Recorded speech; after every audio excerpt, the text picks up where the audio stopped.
You think the person sleeping next to you every night actually sees you. You think the man who once rubbed your feet after a long day would never walk away when you need him most. I was wrong that I was 7 months pregnant, belly round and heavy, when Mark sat me down on our faded blue couch, the same couch we'd picked out together at IKEA on our honeymoon budget. His hands were shaking, but not from nerves, from the weight of the words he was about to drop. Emma, I don't want this baby. The sentence hung in the air like smoke. I blinked, waiting for the punchline that never came. My hands instinctively went to my belly, protecting the little life kicking inside me. He kept going, voice flat. I've met someone. She's different. She can give me the life I've always wanted. Trips, nice cars, no more scraping by. It's not enough anymore. I felt the room tilt. Mark, I'm carrying your daughter. You can't just. I can, he cut in. And I am. I'm leaving tonight. He stood up, grabbed the duffel bag he'd already packed. I hadn't even noticed it sitting by the door, and walked out without looking back. The door clicked shut so softly it felt louder than a slam. That night I lay in bed alone, one hand on my belly, tears soaking the pillow. Inside my head a voice kept whispering, how do I tell our baby her father chose money over her before she even took her first breath? I cried until there were no tears left, then whispered to the darkness, we'll be okay, little one. Mama's got you. But deep down, something inside me cracked wide open. I had no idea that crack would one day become the foundation of a life he could never touch. The days after he left blurred into one long ache. Morning sickness hit harder because there was no one to hold my hair. I threw up in the tiny bathroom of our apartment, then dragged myself to the diner for the breakfast shift. Customers would ask, when's the baby due? With big smiles. I'd force one back and say, any day now, while my heart screamed the truth. Her father doesn't care. Lily arrived on a rainy Tuesday. The nurse placed her on my chest, and for the first time in months the pain eased. She was tiny, red-faced, perfect. I named her Lily because even in the mud, lilies grow strong. The first night home alone with her was terrifying. She cried for hours. I walked the floor rocking her, whispering, Daddy's not here, but I am. I'll never leave you. My back ached, my eyes burned, but every time she quieted against my shoulder I felt a quiet fire start in my chest. Money was gone in weeks. I sold the wedding ring for formula and diapers. Some nights I ate plain rice so she could have milk. I'd sit at the kitchen table after she finally slept, staring at the empty chair where Mark used to sit, and think, he's out there living his rich dream while I count pennies for baby wipes. The anger wasn't loud. It was quiet. It was steady. Kept me alive. Lily's first milestones. Every smile was my revenge year too.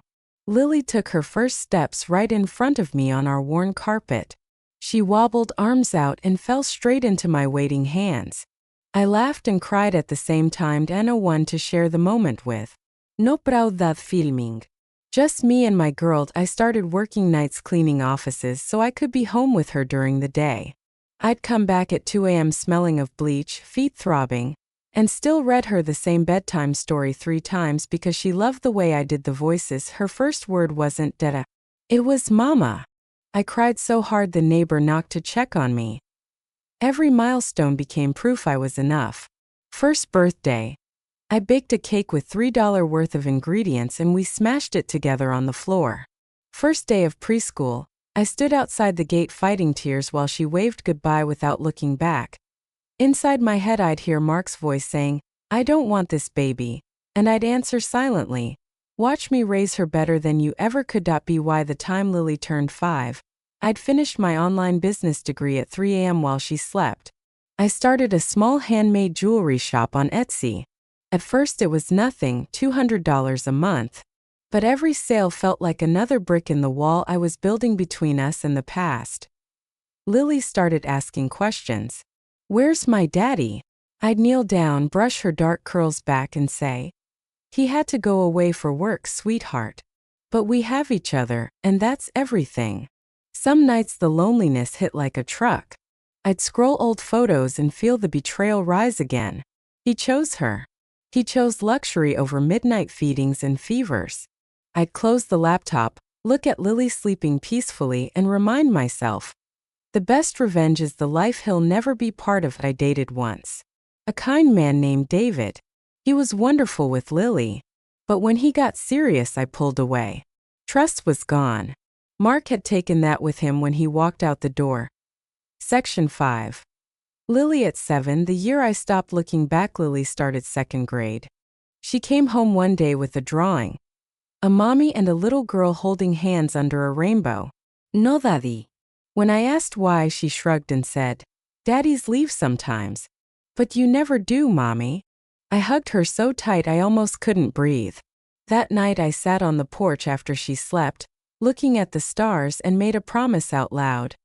I will never let anyone hurt her the way you hurt us. My business had grown. We moved to a small 2-bedroom house with a backyard. Nothing fancy, but it was ours. I planted flowers. Lily helped. Every bloom felt like another quiet victory. I stopped checking Mark's social media. I stopped wondering if he ever thought about us.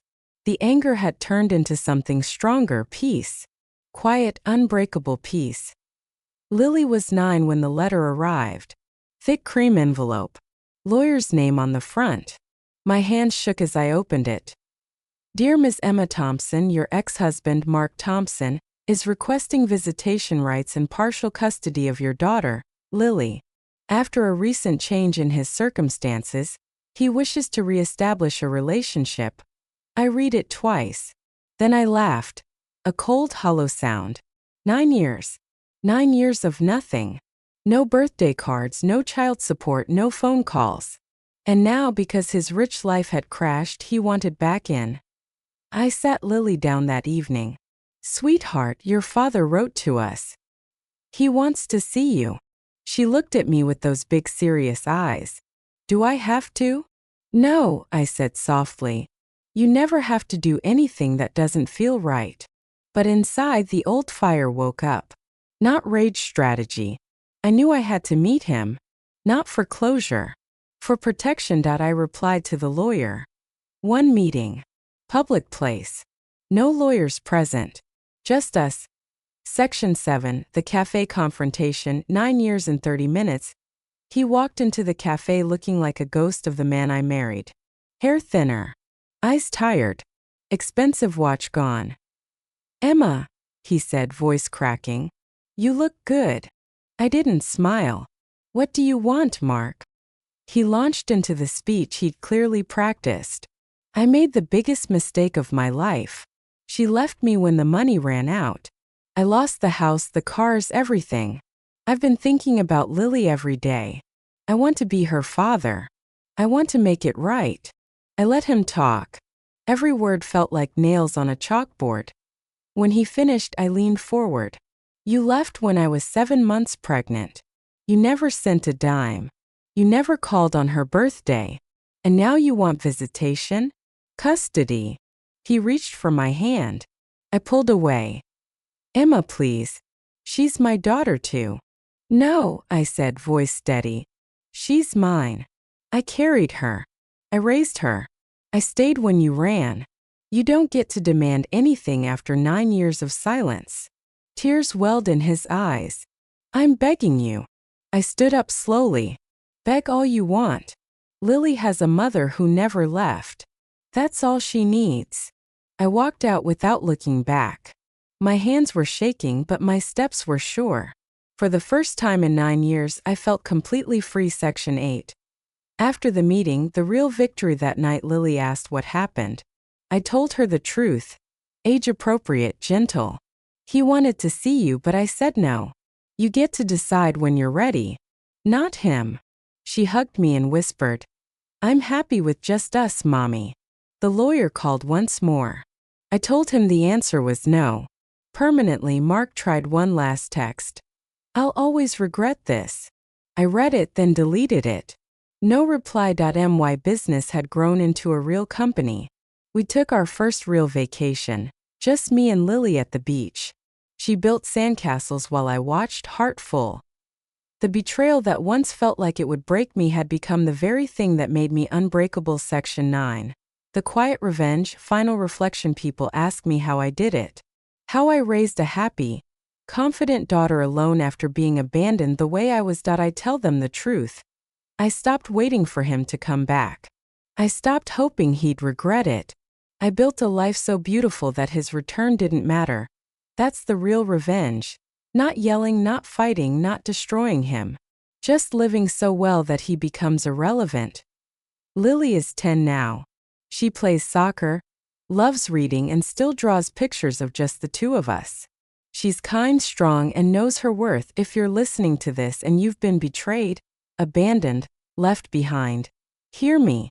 The pain is real. The nights are long. But you can rise. You can build something they can never touch, and one day, when they come back demanding a place in the life they threw away, you'll look them in the eye and say without raising your voice, "You lost that right a long time ago." That moment? It's worth every tear you cried alone. Thank you for listening to my story. If you've ever been left when you needed someone most, drop a red heart in the comments. Let me know, did they ever come back? What did you do? I read every single one. And remember, the best revenge isn't loud. It's quiet. It's peaceful. It's the life they'll never be part of. See you in the next story. Stay strong.